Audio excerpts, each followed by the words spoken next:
तर इकडे एमपीएससी औषध निरीक्षक भरती परीक्षा पेपर फुटी प्रकरणी विद्यार्थी मनसे अध्यक्ष राज ठाकरे यांच्या भेटीसाठी गेलेत। शिवतीर्थ निवासस्थानी ही भेट होतीये। परीक्षेतील गैरप्रकार आणि पेपर फुटीमुळे त्रस्त झालेले विद्यार्थी हा गंभीर प्रश्न राज ठाकरेंसमोर मांडतात।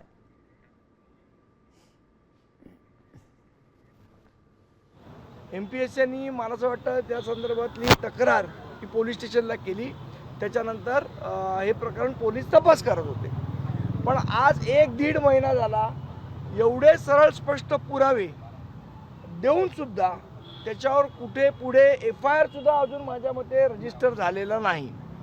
शासन कोणाला वाचवण्याचा प्रयत्न करते?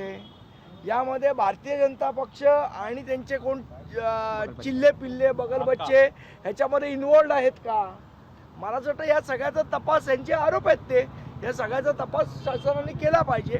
आणि न्याय मिळवण्यासाठी म्हणून ते सन्मान्य राजसाहेबांना भेटले। साहेबांनी त्यांच्याकडनं सगळी माहिती घेतली आणि लवकरच साहेब मुख्यमंत्र्यांची याबाबत चर्चा करतील। जेव्हा हा मुद्दा पेपर फुटीचा आला, सगळ्या विद्यार्थ्यांनी उपस्थित केला, पुरावे समोर आले, तेव्हा एमपीएससीने एक दावा केलेला होता की काही विद्यार्थ्यांनी हा बनाव केलेला आहे, अशी कुठलीही पेपर फुटी झालेली नाहीये। मात्र मुंबई पोलिसांकडे हे प्रकरण आले, मात्र अद्याप त्यामध्ये गुन्हा दाखल नाही। आमचं तेच म्हणणं ना, म्हणजे आता काय दिलं म्हणजे गुन्हा दाखल करणार? काय अजून पुरावे पाहिजेत की गुन्हा दाखल करायचा? आता आमच्यावर जेव्हा आंदोलन करतात, गुन्हा आहे नाही बघत नाहीत, पहिले एफआयआर दाखल करतात। मग आता ह्याच्यात पहिले एफआयआर दाखल करून चौकशी का नाही करत आहेत? हा आमचा प्रश्न आहे।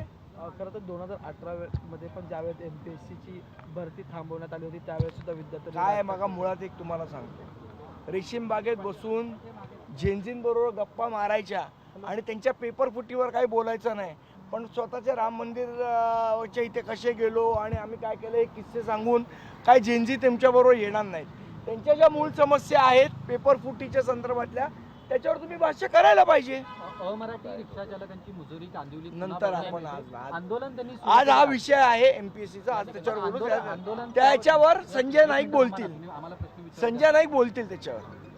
संजीवजी, आणखी एक महत्त्वाचा प्रश्न आहे की पक्षाकडे आमदार किंवा खासदार असं कोणीही नसतं, अनेक विद्यार्थी असो कंत्राटदार असो, हे नेहमी सगळे जे ते राज ठाकरेंनाच भेटतात। बघा, आज महाराष्ट्रामधला सर्व मराठी माणूस हा सन्मान्य राजसाहेबांकडे त्यांच्यावर झालेल्या अन्यायाला वाचा फोडण्यासाठी येत असतो आणि आमच्याकडनं जी शक्य होईल ती सर्व मदत त्यांच्या पाठीशी उभं राहण्याचं काम आम्ही महाराष्ट्र सैनिक म्हणून करतो। जे प्रश्न सरकारच्या दारी सोडवले पाहिजे ते शिवतीर्थावर सोडवले जातात, इथून नंतर पत्र गेल्यानंतर सरकारला जाग येते का?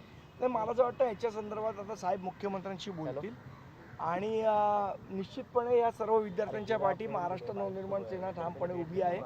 उद्या जर याच्यावर कुठली कारवाई झाली नाही आणि त्यांनी आंदोलन करायचा निर्णय घेतला तर महाराष्ट्र नवनिर्माण सेना ही 100% त्यांच्या पाठीमागे सन्मान्य राजसाहेब उभे राहतील।